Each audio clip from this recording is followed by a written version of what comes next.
자, 오늘 저녁에는 로마서 제8장 강해 계속되어지는데 26절에서 30절까지 제가 아까 왜 성경 같이 읽읍시다 해놓고 한참 동안 가만히 서 있는지 모르시죠? 제가 성경을 찾는다는 게 어디를 찾아놓는 거 하니까 낮에 보았던 사도행전 11장 그 본문에서 오늘 저녁 본문은 이곳이다 하고 이제 찾아놨어요. 그리고 막상 같이 읽자고 딱 하다 보니까 내용이 아닌 거예요. 그리고 왜 된 거지 이거? 내가 장수를 잘못 파악했나? 장수도 분명히 맞아요. 깜짝 놀랐어요. 왜 이렇게 틀리지? 내가 잘못 기록했나? 또 생각도 했는데 요한복음을 찾아놓고 있었던 거예요. 요한복음 8장을 턱 찾아놓고 읽으려고 하니까 아닌 겁니다. 이만큼 착각할 때가 있어요, 없어요? 있죠. 그러니까 우리 모두는 다 뭐다? 사람이다라는 사람이다. 사람은 한계를 갖고 있어요. 전지전능하지 않거든요. 완벽하지 않거든요. 부족함이 있어요. 대통령은 실수 안 할까요? 저 대부분의 판사는 실수 안 할까요? 변호사들은 빈틈이 없이 살기 때문에 잘 살 수 있겠죠? 그렇게 노력하고 신경 쓰고 살아도 다 사람이에요, 사람. 사람인지라 뭐가 있다? 한계가 있다. 사람이니까 때로는 실수할 때도 있다. 맞습니까? 애쓰고 노력하지만 그렇게 되지 않을 때도 있습니다. 오늘은 저도 어떻게 된지 몰라요. 아침 일부 시간에 쇼를 했어요. 일부 예배 나오신 분들은 아시겠지만 어저께 저녁에 내일 아침 새벽에 아침 묵상하는 거를 설교 준비 마치고 또 내일 아침 할 거를 준비를 하고 그러다 보니까 한 3시 새벽 3시가 됐어요. 이제 조금 자야 일부 예배 시작되잖아요. 그래 누우니까 또 잠이 안 와요. 그래서 할 수 없이 제가 먹는 약을 먹어요. 그 옛날에는 그 약을 먹으면 7시간 자는데 근간에는 이제 그게 30분에서 2시간 사이로 그 내성이 생겨가지고 점점 수면량이 줄어지더니 그래서 지금은 한 30분에서 2시간 정도 자니까 3시에 한 반 정도 먹었으니까 2시간 많이 자서 2시간 잔다 그러면은 한 6시경에 깰 수도 있겠다 싶어가지고 그 약을 먹은 거예요. 그런데 알람 소리도 못 들었고 전화를 걸었다 그러는데 전화 거는 소리도 못 들었고 정말 이상해요. 그리고 누군가가 창문을 쉐레다 때리는데 나는 한밤중인 줄 알고 어떤 놈이냐 그랬어요. 어떤 놈이냐 누구냐 그랬더니 목사님 누군데 그래요. 그러니까 조인식 장로님이 막 문을 두드리면서 목사님 시간 지났어요. 무슨 시간을? 그러니까 오늘 주일이라 그래요. 주일을 잘 지키기 위해서 약을 좀 먹었는데 그 약이 근간에는 몸이 좋아진 것 같아요. 그 한 번 약을 먹으면 7시간 옛날 원상태로 돌아간 것 같아요. 이거 여러분 참고를 하시면 좋을 것 같은데요. 유청이라는 게 있어요. 유청. 우유에서 뭘 건더기를 걷어가지고 그걸 발효시키는 그 유청을 우리 한건사가 만들어가지고 내가 그걸 들으니까 유청을 먹으면 인슐린을 만들어낸다. 인슐린을 만들어내게 되면 당뇨에 도움이 된다라고 하는 이야기를 듣고 그거 만들기 어렵냐 그런 건 쉽다는 거예요. 그래서 그거를 약 한 3주 정도 먹어요. 그런데 이상하게 근간에는 약 없이도 잠이 들거든요.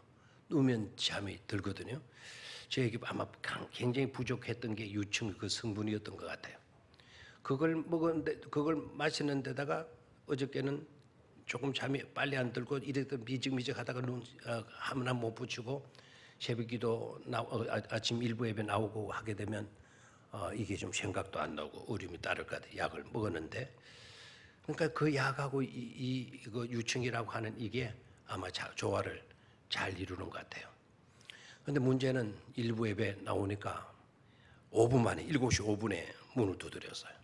후다다닥 입고 넥타이 메고 후다닥 나오니까 7시 한 7분, 8분 됐어요. 아니 5분 정도 했으니까 7시 한 12분 정도 된 것 같아요. 마침 내려오니까 장로님께서 대표 기도를 하셔요.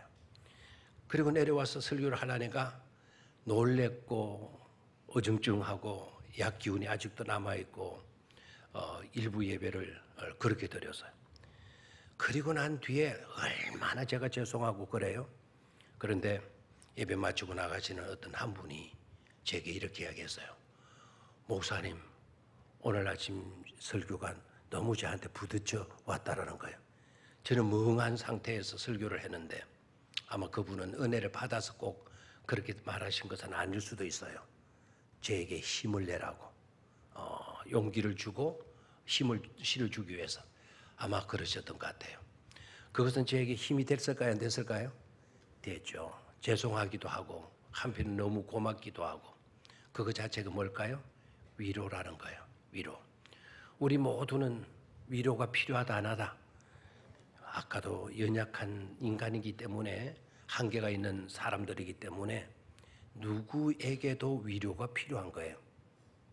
장로님도 그러고 권사님도 그러고 집사님들도 그러고 목사인 우리들도 그래요. 위로 한마디가 그렇게 소중한 겁니다. 그래서 위로하고 위로받고 뭐하고 위로하고 사랑받고 뭐하고 사랑하고 이거 잘하시기를 바랍니다. 그거 잘하는 세상이 아름다운 세상이고 그걸 잘하는 삶을 사는 사람이 복된 삶을 사는 사람들이라는 거 잊지 마시기를 바라요. 그래서 좌우에 계신 분들과 사랑받고 사랑합시다. 위로받고 위로합시다. 그렇게 인사들 나눠주시기를 바랍니다.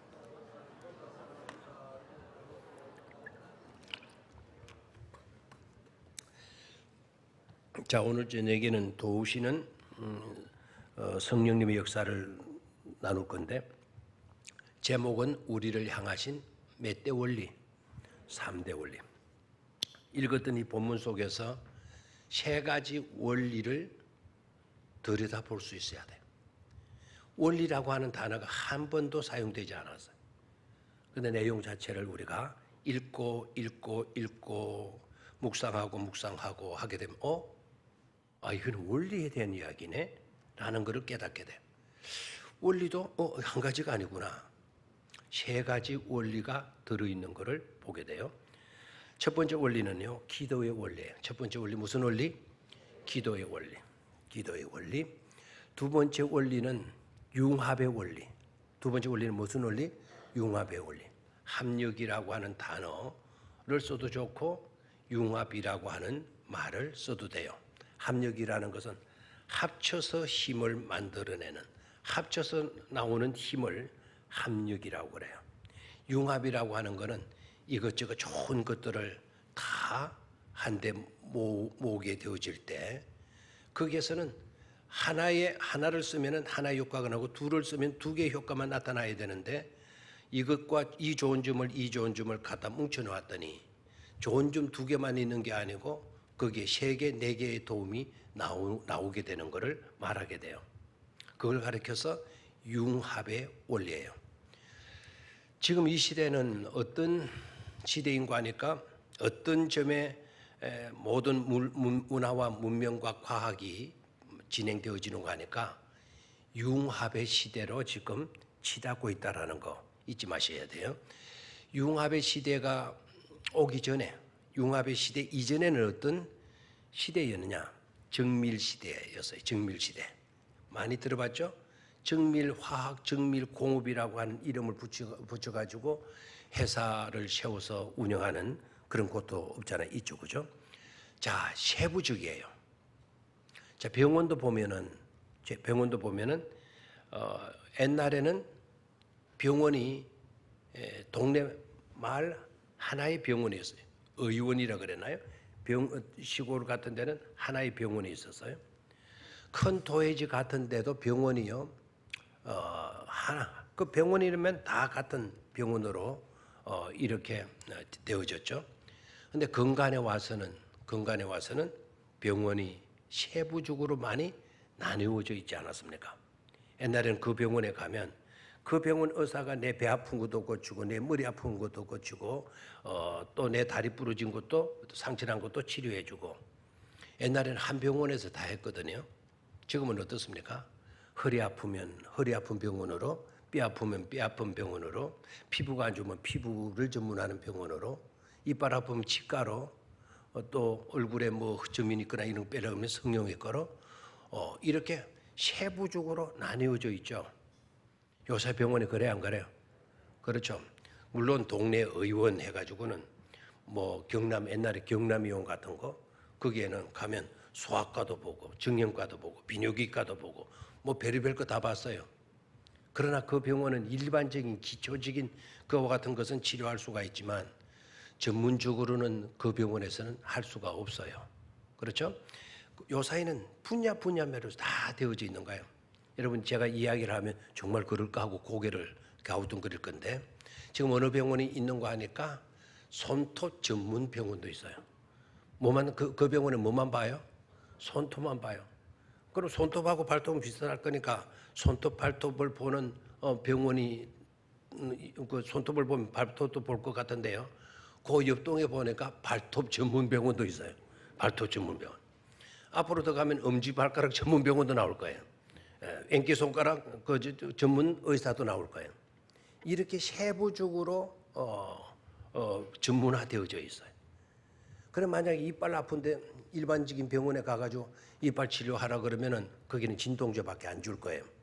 근데 치과, 이빨 전문으로 보는 치과로 가게 되면 뭐 거기에 뭐라 그러나 스케일링도 해주고 뭐 중치 먹었는데 땜빵도 해주고 또 어떤 때는 뭐 임플란트 해가지고 새로운 이빨을 갖다 끼워주고 전문 병원에 가면 그렇게 할 수가 있는 거예요. 자, 이래서 모든 게 세분화 정밀 시대가 되어져 있어서요. 그런데 문제가 있는 거예요. 사람이 이빨만 딱 아프면 괜찮겠는데 이빨만 딱 아프면 괜찮겠는데 이빨을 치료하려고 하다 보니까 이 사람은 그 피가 응고가 안 되는 거예요.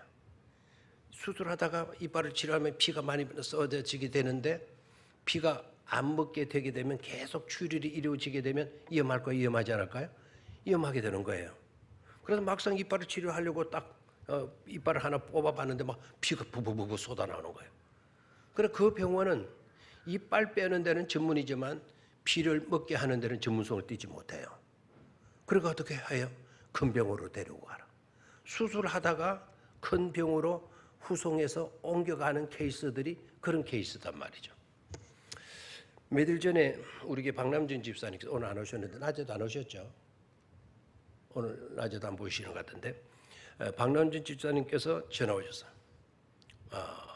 지난 수요일 저녁인가 예배 마치고 나니까 목사님 저 수술을 병원에 좀 가야 될 것 같아요. 지난번에 수술하고 난 뒤에 안 좋아서 그런 줄 알았습니다. 왜 그러셔요? 그러니까 허리가 너무 아파가지고 그러면 척추에 문제가 있는 거냐? 아이 그렇다는 거예요. 그래서 어떻게 하시려고 그래요? 그러니까 CT병원에 간대요. CT병원에. 그래서 저는 척추 같은 이런 부위들은 중요한 부위이기 때문에 가능한 한 큰 병원으로 좀 가셔서 하시는 게 안 좋겠나 싶어가지고 제가 가능한 한 큰 데로 CT병원에 누가 아시는 분이 계시느냐 그러니까 아는 분도 없대요. 가까워서 간다 그러고 CT병원에 옛날에 뭐 무릎 이런 수술은 그 원장이 잘한다는 소문이 있었죠. 그래서 그러시나 싶었던데 제가 입원해서 화요일인가 목요일인가 수술을 하는 걸로 들었기 때문에요. 전화를 걸었어요. 전화 걸으니까 때마침 병원에 계신대요. 그래 어떻게 된 것입니까? 하니까 수술을 나는 하고 전화를 받는 줄 알고 아니 수술 시간 왜 연락을 안 했어요? 그러니까 수술 아직 안 했다는. 그런데 왜 있죠? 그러니까 그 병원에서는 수술을 딱 하려고 보니까 집사님의 혈관이 너무 약해, 동맥이 너무 약해 있다라는 거예요.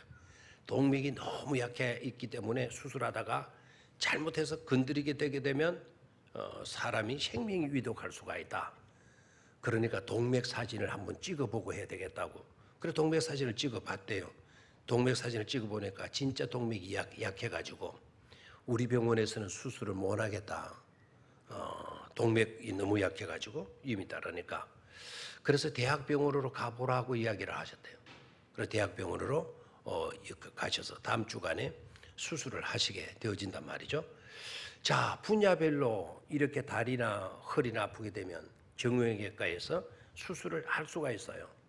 근데 문제는 세부적인 그 점에 대해서는 잘 할 수 있지만 그 세부적인 그 문제만 있으면 잘 되겠지만 그런 다른 문제가 발생될 수 있잖아요. 그렇죠? 그럴 때는 그 병원에서 응급조치를 할 수가 없는 겁니다. 그래서 근간에는 이제는 치과도 있고 성형외과도 있고 뭐 정형외과도 있고 신경과도 있고 뭐 내과도 있고 내과 중에도 소화기 내과도 있고 뭐 이걸 하나에 다시 뭉쳐야 되겠다. 그래서 우리나라의 굴지의 병원들은 뭐 첫 번째, 두 번째, 세 번째, 네 번째 큰 병원들은 다 종합병원이 되어지죠, 그죠? 맞죠? 종합병원. 그래서 종합병원은 그게 좋은 거예요. 또 이 분야에 들어가서 그 분야에서도 전문의를 커다 보니까 전문의를 픽업해서 앉혀놔요. 그런데 이분에게 그 수술하다가 그와 같이 다른 문제가 발생하게 되면 그 병원 안에 있는 또 굴지에 다른 의사가 있기 때문에 그 의사가 바로 달려와 가지고 치료를 하게 된단 말이에요. 그러니까 죽을 사람도 큰 위기에 부딪혔다 하더라도 종합병원에서는 안전할 수가 있어요. 안심할 수가 있어요. 이거 하다가 뜻밖의 어떤 문제가 발생하게 되면 뜻밖의 그 전문하는 의사가 당장 달려와 가지고 응급조치를 할 수가 있으니까. 그래서 근간에는요. 융합하죠. 융합. 분야별로 세분화하는 것만이 상수가 아니다. 세분화하는 것도 좋을 수 있지만 그러나 세분화된 것을 분야 세분화된 것을 한 자리에 우리가 가지고 와서 모으자. 그렇게 되게 되면 거기에서 발생되어지는 모든 위험성의 문제들을 극복할 수가 있을 것이다 해서 요새는 융합시대가 되어져요. 이해가 되겠습니까? 이해가 돼요? 제가 병원의 이야기만 했지만 이 사회 다른 것들도 그래요. 휴대폰 이거 편리해. 이 편리하다 보니까 다른 회사에 어떤 것이 또 필요해. 그러면 이것들을 가지고 되고 이것을 가져야 되는데 그러면 너무 두 개나 번거로워. 그러니까 이 기술하고 하나를 융합시키는 거예요. 융합시키면 특별히 이 전화 자체는 달라진 게 없는데 다른 기술들을 가지고 와가지고 융합을 시켜 놓으니까 휴대폰 하나가 끝내줘야 안 끝내줘요. 휴대폰 하나가 거기다 사전도 있죠. 뭐 공부도 할 수가 있죠. 모든 정보를 다 검색할 수 있죠. 단순히 전화기가 상대방에게 그 전화를 걸어서 안부를 묻고 어떤 소식을 전하고 듣고 하는 기능만이 아니잖아요.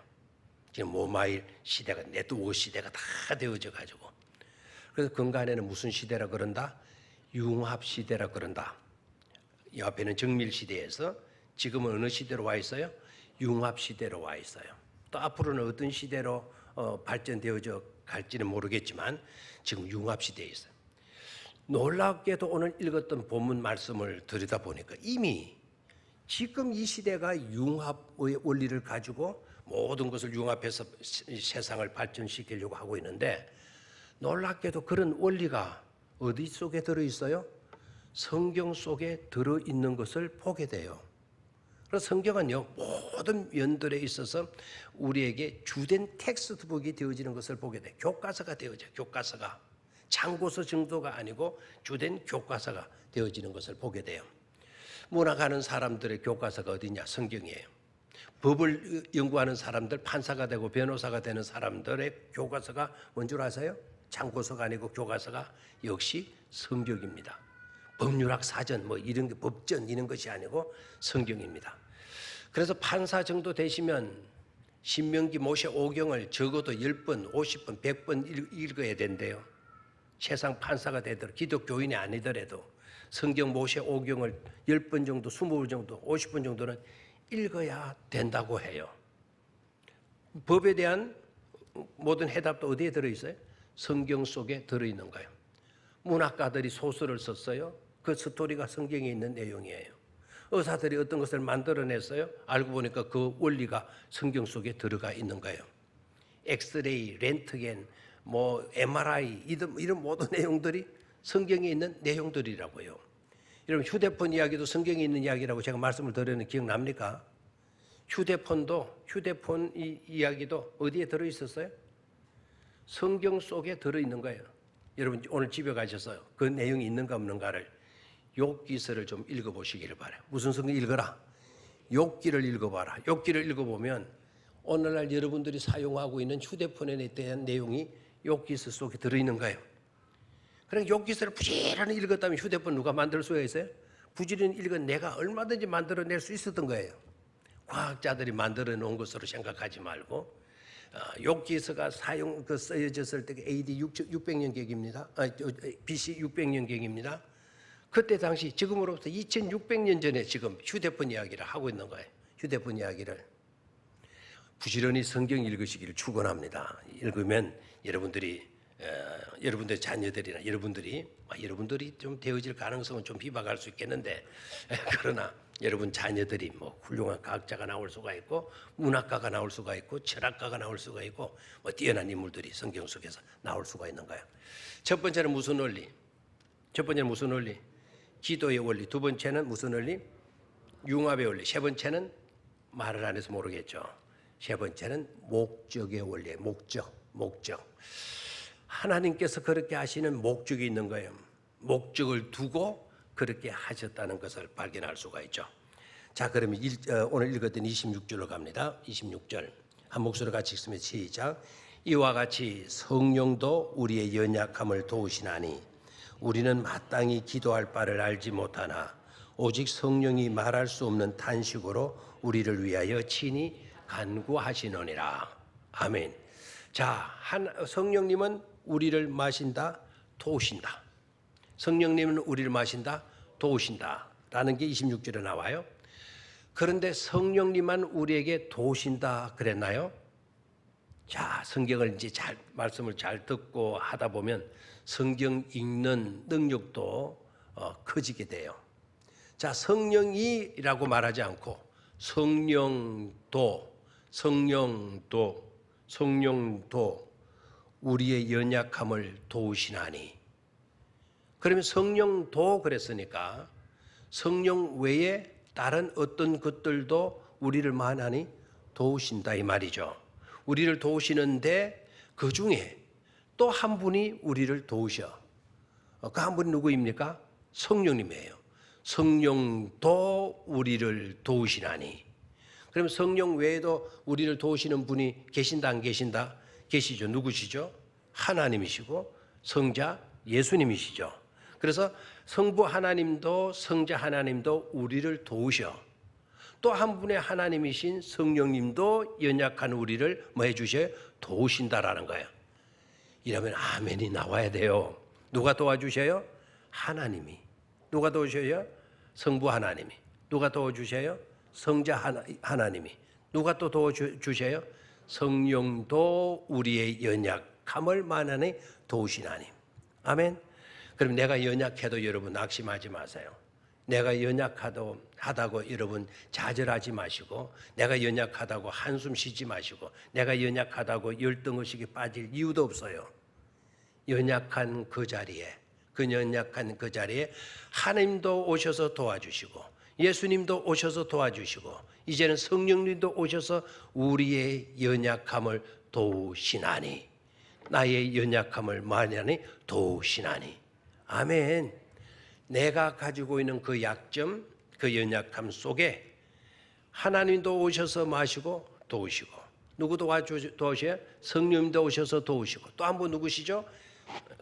성자 하나님도 오셔서 나의 연약함을 만하니 도우시나니. 아멘.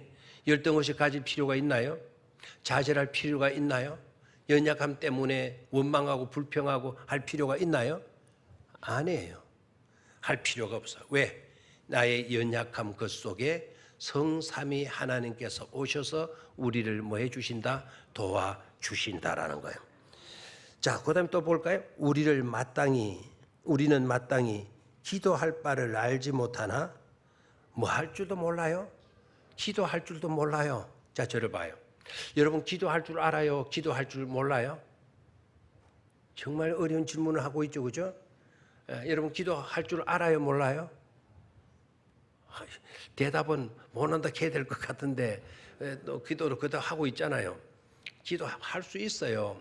그러나 마땅히 빌 바를 궁극적인 빌어야 될 내용들을 우리가 드리지 못할 때가 있어요. 기도하지 못할 때가 있어요. 왜 그런 거 하니까 내일의 문제에 대해서는 우리가 아는 바가 없어요. 내일에 대한 아는 바. 우리 한계성이죠. 나는 지금 이 시간에 일어나는 일들도 겨우 알 뿐이에요.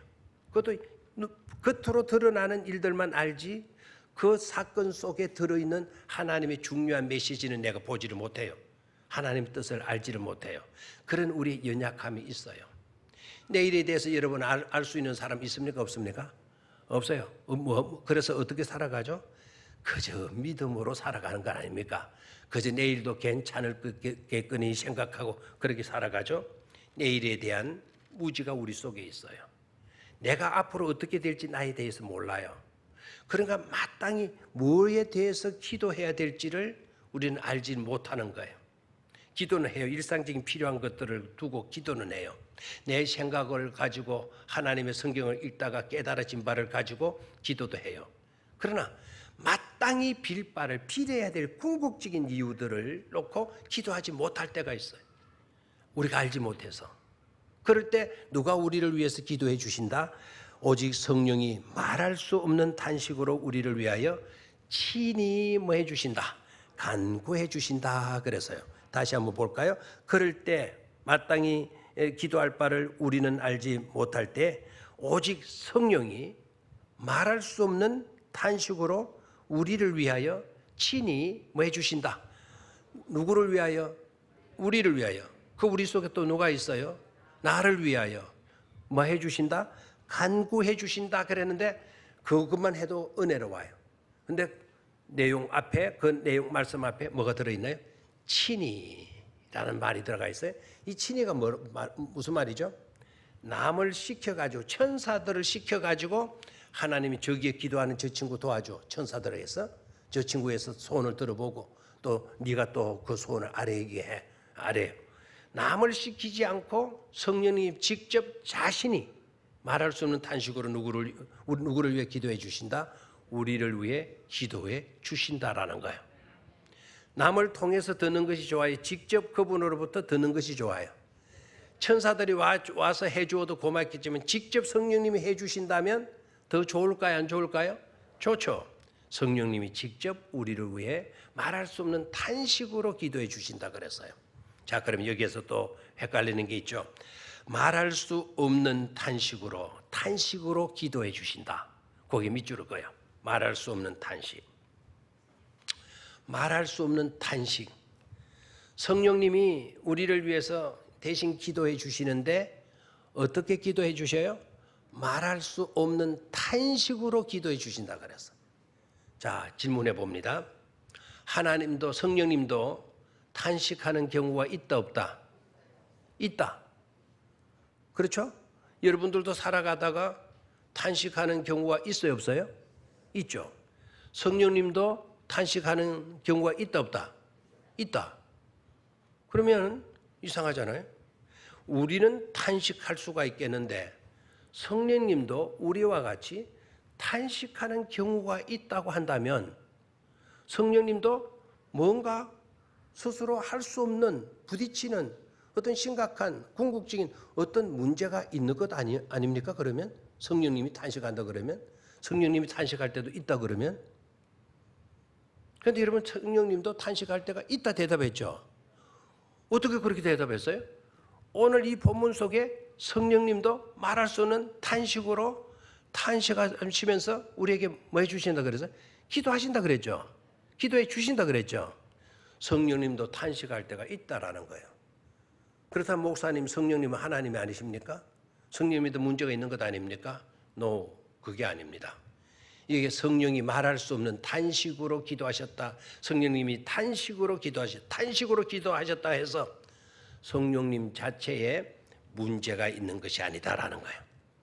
성령님께서 말할 수 없는 탄식으로 기도해 주셨다는 것은 성령님의 문제 때문에 탄식한 것이 아니고 저와 여러분들의 문제 때문에 성령님께서 뭐 하시는 것이더 탄식하시며 기도하시는 거예요.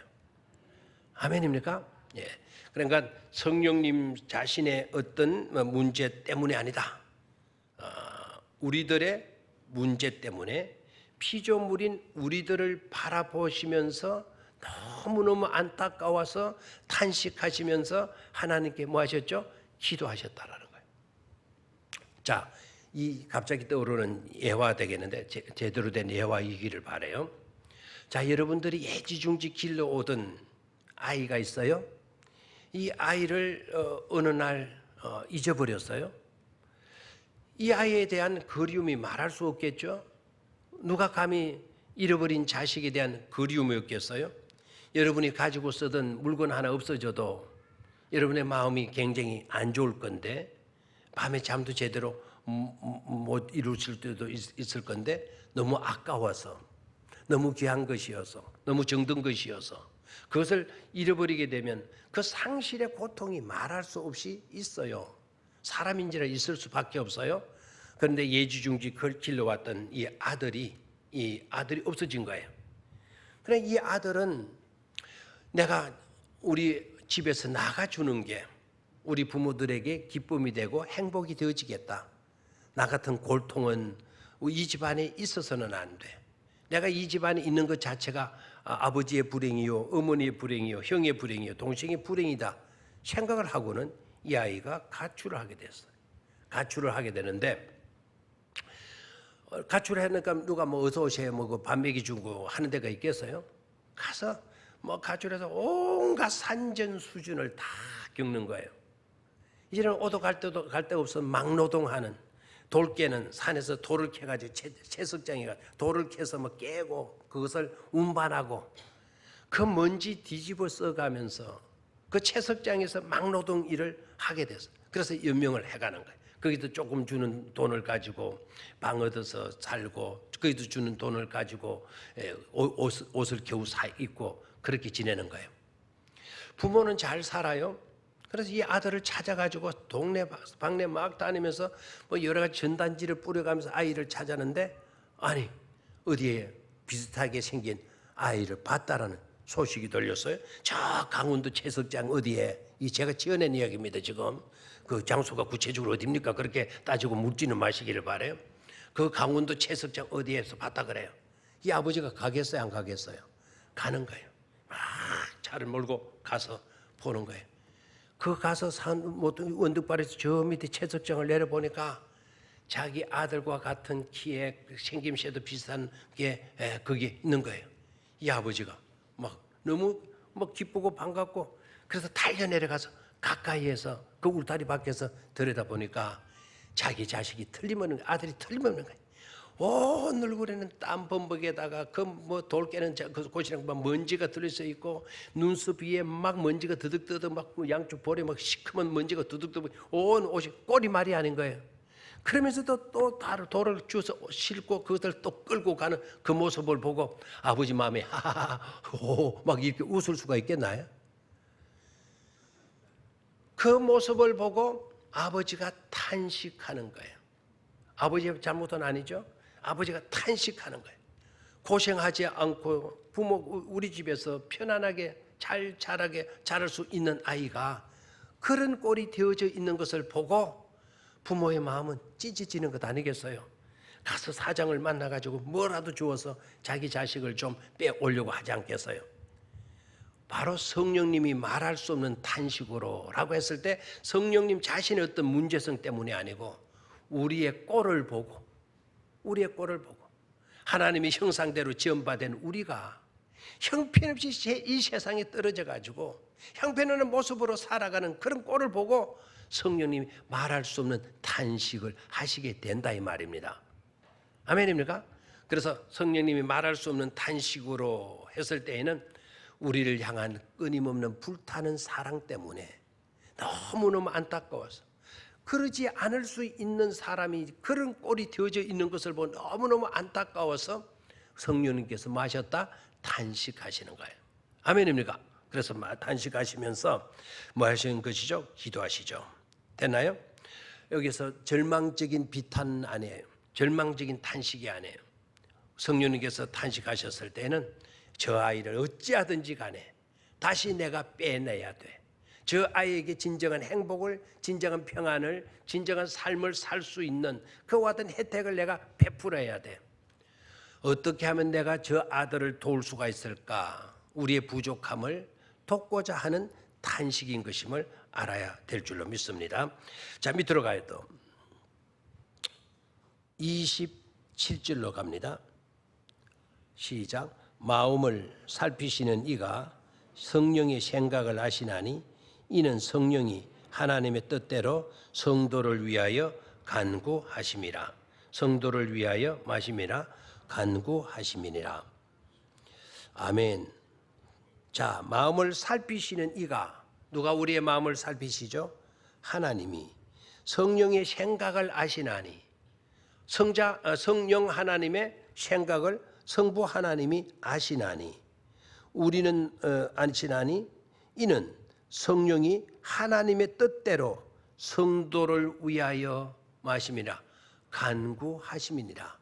아멘. 그래서 성령님은 철저하게 하나님의 뜻대로 행하시는 존재인 것임을 알 수가 있죠. 됐습니까? 자, 거기에서 첫 번째 무슨 원리? 기도의 원리. 기도의 원리. 성령님은 우리를 뭐 해주신다? 도우신다. 성령님은 우리를 뭐 해주신다? 도우신다. 뭐로 도우시나? 뭐로 도우시나? 뭐로 도우시죠? 기도로 도우신다. 오늘 여기에서는 기도로 도우신다라는 거예요. 내 곁에서 성령님은 우리를 뭐 해주신다? 도우신다. 뭐로 도우셔줘요? 기도로 도와주신다. 도우시는 성령님, 도우시는 하나님 했을 때 그 돕다라고 하는 이 단어, 돕다라고 하는 이 단어도 메모를 해 놓으시길 바라요. 이 돕다라고 하는 이 내용의 말씀은 여러 다양한 방면으로 쓰여지는 단어라는 것을 아셔야 돼요. 자, 여러분 보십시오. 아이를 기를 때 아이가 걸음마를 하기 시작했어요. 걸음마를 하게 되면 이제 막 일어서더니 한 발자국 두 발자국 뛰어나와요. 한 발자국 뛰어놓다가 그 다음에 뭐 하게 되죠? 넘어지죠. 겨우 몇 발자국을 뛰어났어요? 두 발자국 뛰어나고 넘어져요. 그러면 또 이 아이가 일어나서 또다시 걸음마 하면서 또 하게 되면 한 발자국 두 발자국 또다시 어떻게 돼요? 넘어져요. 자, 넘어질 때마다 옆에서 부모가 어떻게 합니까? 왜 자식이 넘어지냐? 그러면서 엉덩이를 탁탁 때리고 그럽니까? 그런 엄마들 있으면 손 들어봐요. 뭐 그런 뭐 일어서 가지고 막 겨우 일어서 한 발자국 두 발자국 가다가 탁 넘어지고 또 막 이러다가 또 되면 딱 넘어져. 이 새끼야 인마. 새끼 똑바로 있어 이 새끼. 어디 자꾸 일어나 보다 그래 이 새끼만. 막 이렇게 하는 엄마가 있어요? 없죠. 넘어지면 빨리 가서 넘어지지 않도록 하거나 넘어지면 빨리 뭐 해줘야 돼요? 이렇게 줘야 돼요. 그런데 이렇게 줘야 안 이렇게 줘요? 그런 말 배울 때는 안 이렇게 줘요. 그래 여기까지 와다 탁 쓰러졌으면 좋아라 해놓고는 엄마가 또 저 뒤로 물러가 있어요. 이리와 이런 사탕 가다 하나 가지고 오시죠. 이리와 하면 아까 그거 봤다가 또 띠둥 가다 또 엎어져요. 엎어진다 가서 이 새끼가 벌써 내 ጭ는 뭐지 때리는 엄마 없어요. 거기 다가오면 쓰러지더라도 다시 아이가 일어나서 그 엄마한테로 다가와줘요. 그럼 엄마는 조금 더 훈련시키고 그렇게 하기 위해서 저기 떨어져 가요. 그럼 아이는 또 거기까지 가서 또 뭐예요? 넘어져 가면서 엄마 있는 대로까지 그러고 가죠. 자식을 키워놔야 안 키워놔요. 그렇게 해야 하는 거래요. 그때 넘어진 아이를 엄마가 채워줘야 되는데 지키만 보고 있죠. 우리가 때로는 그렇게 걸음하다가 넘어질 때가 있어요. 그럴 때는 하나님이 그냥 두시는 거예요. 성령님이 안 계셔서 그냥 두시는 게 아니고 성령님의 능력이 부족해서 안 도우시는 게 아니라 우리가 넘어지고 일어서고 또 걷고 넘어지다가 일어서 또 걷고 하는 과정 속에서 우리가 성장해 가기 때문에 하나님께서는 그렇게 안 도우시는 것으로 이렇게 바로 이렇게 세워주시지 아니하는 것으로도 우리를 뭐 해주신다? 도와주신다 이 말입니다. 아이가 이제 걸음마 배우려고 그러는데 넘어질 때마다 딱 가서 안아가지고 아이고 새끼 넘어지면 어떡해 아이고 내가 저거 잘못했어 그 품에만 키워놓으면 그 아이는 앞으로 제대로 걸을 수 있다 없다? 없다 이거예요. 어른이 됐는데도 여전히 움직이지도 못하고 운동도 제대로 못하고 생각도 짧고 그걸 가르쳐서 낮에 뭐라 그랬죠? 그런 상태를 뭐라 그랬죠? 10년 전에 설교해 놓으니까 또 모르겠죠. 성인 아이라 그랬죠. adult child, 성인 나이. 어른은 됐어. 몸은 컸어. 그래도 걸음마도 제대로 못해. 왜? 걸음마 하려고 배우려고 하면 엄마가 넘어진다고 안고 키웠거든. 한 발짝도 아이는 걸음마를 배우지 못한 거예요. 사고가 그렇단 말이에요. 성인 아이가 되어지는 것이죠. 그래서 성령님께서 우리를 도우시나니라고 했을 때 직접적으로 즉각적으로 바로 와서 도우실 수도 있지만 때로는 안 돕고 그냥 두시는 그 자체가 우리를 뭐 해주시는 것이다, 도와주시는 경우도 있다 없다? 있다 이거예요. 그래서 그 말씀이 그거예요. 우리가 알거니와 27절 마음을 살피시는 이가 성령의 생각을 아시나니 이는 성령이 하나님의 뜻대로 성도를 위하여 마시니라 간구하심이니라. 또 26절에 이와 같이 성령도 우리의 연약함을 만하니 도우시나니, 그 도우심의 내용이 포괄적인 내용인 것임을 깨달아야 돼요. 꼭 그 문제를 해결해 주시고 그 문제에 대한 바로 응답을 주시는 것으로 도와주시는 것 정도가 아니고 걸음마 배울 때 넘어졌을 때 그냥 두시는 그 자체가 우리가 다시 일어나서 잘 걸을 수 있는 것을 도우시는 것이었다. 그래서 구체적으로 문제를 해결해 주시지 아니하는 그것 자체도 누구의 도우심이다? 성령님의 도우심이 될 수도 있다라는 것을 깨달아야 돼요. 아멘입니까? 자, 마지막 다음 시간에 계속 이어서 나가겠는데 이 부분은 굉장히 3대 원리가 굉장히 중요한 부분이에요. 히브리 사람들이요, 6월절이 되어지게 되면 부르는 노래가 있어요. 6월절이 되면 부르는 노래가 있는데 그 노래가 뭔가 하니까 아니마밈이에요. 아니마밈. 한번 따라해 볼래? 아니마밈이라고 하는 노래를 불러요. 6월절이 되어졌을 때 이 아니마밈 하게 되면 이건 히브리어로 나는 믿습니다. I believe. 나는 믿습니다. 나는 믿는다라고 하는 그런 내용이에요. 자, 그러면 나는 믿습니다. 뭘 믿는가? 우리 주님께서 인해 오셔서 우리를 도우신다. 나를 돕기 위해서 하나님이 반드시 나를 찾아오시는 것을 내가 믿습니다. 6절에 불러요. 다시 한번 나의 메시아가 나를 돕기 위해서 반드시 나를 찾아오시리라. 나의 메시아가 나를 돕기 위해서 반드시 나를 찾아오시리라. 아니마밈. 그렇게 오시는 예수님을, 하나님을 나는 뭐합니다? 믿습니다.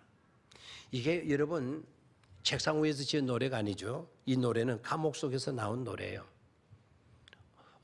아우슈비츠 감옥에서 유대인들이 나치에 의해서 그 감옥에 갇혀 있을 때 그네들이 창문 성에낀 것에다가 손가락으로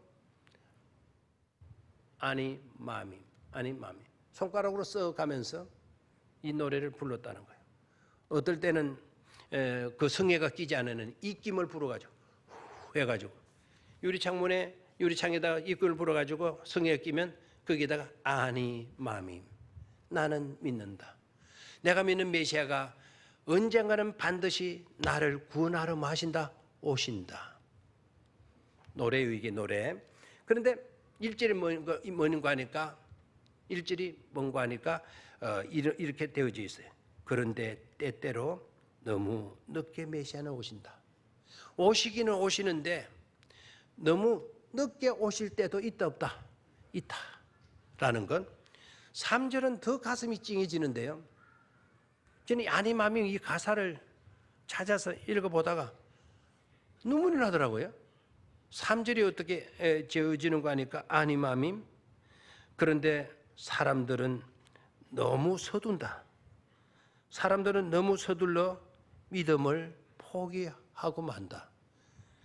하나님은 반드시 우리를 구원하시러 메시아가 오시게 되는데 그런데 너무 드디어 오셔. 또 3절에 가서는 너무 드디어 오시는 예수님을 우리가 너무 서둘러 가지고 믿음을 포기하는 경향들도 있다라는 거예요. 자, 우리나라 민요 가운데 동요 가운데 참 눈물 짓게 만드는 동요가 있죠. 한번 그 동요 가사를 한번 보도록 하죠. 자, 섬지박이 알죠? 섬지박이 알죠? 엄마가 섬 그늘에 굴 따러 가면 아기가 혼자 남아 집을 보다가 바다가 불러주는 자작 노래에 팔 베고 스스로 잠이 듭니다. 아기는 잠을 곤히 자고 있지만 갈매기 울음소리 마음이 설레요. 다 못 채운 굴바구니 머리에 이고 엄마는 모래길을 달려옵니다. 아기는 곤히 잠을 자고 있지만 갈매기 울음소리 마음이 설레요. 왜 갈매기 울음소리에 마음이 설렐까요? 이게 엄마의 마음이에요.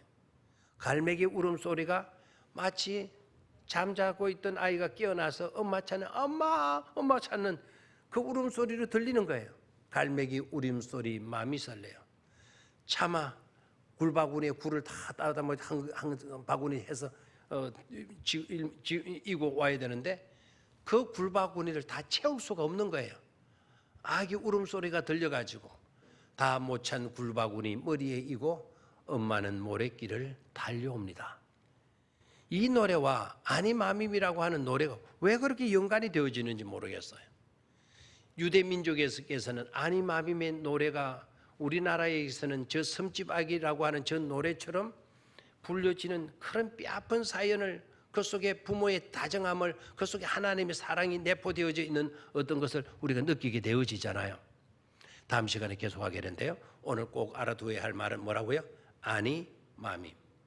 아니마밈. 다 같이 시작. 아니마밈. 아니마밈. 아니마밈. 이거 계속 반복하셔야 돼요. 자, 다시 한번 3번 시작. 아니마밈. 아니마밈. 아니마밈. 뭐라 그랬죠? 내가 믿는 메시아는 언젠가 반드시 나를 구원하시러 오신다 라는 것을 나는 믿습니다. 아니마밈. 나는 믿습니다. 아니마밈. 나는 믿습니다. 아니마밈. 아멘입니까? 우리에게도 그 주님은 오실 줄을 믿습니까?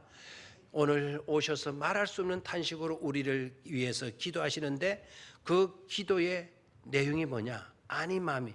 그 기도해 주시는 그 기도를 우리는 믿는다는 거예요.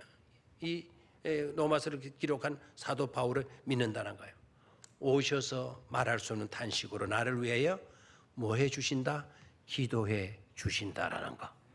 우리 주님께서 오셔서 기도해 주시게 될 때 내가 할 수 없는 그 어떤 문제들을 우리 하나님 다 해결해 주신다라고 하는 그런 믿음의 고백이 이 속에 들어있는 것을 깨달을 수가 있어요.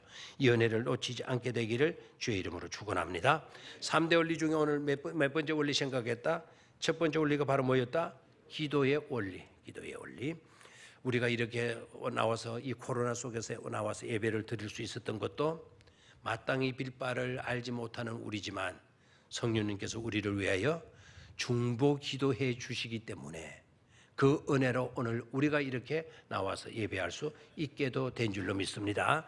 성령님께서 기도해 주신다라고 하는 이것이 저와 여러분들에게 큰 위로가 되시기를 주의 이름으로 축원합니다. 하나님 아버지,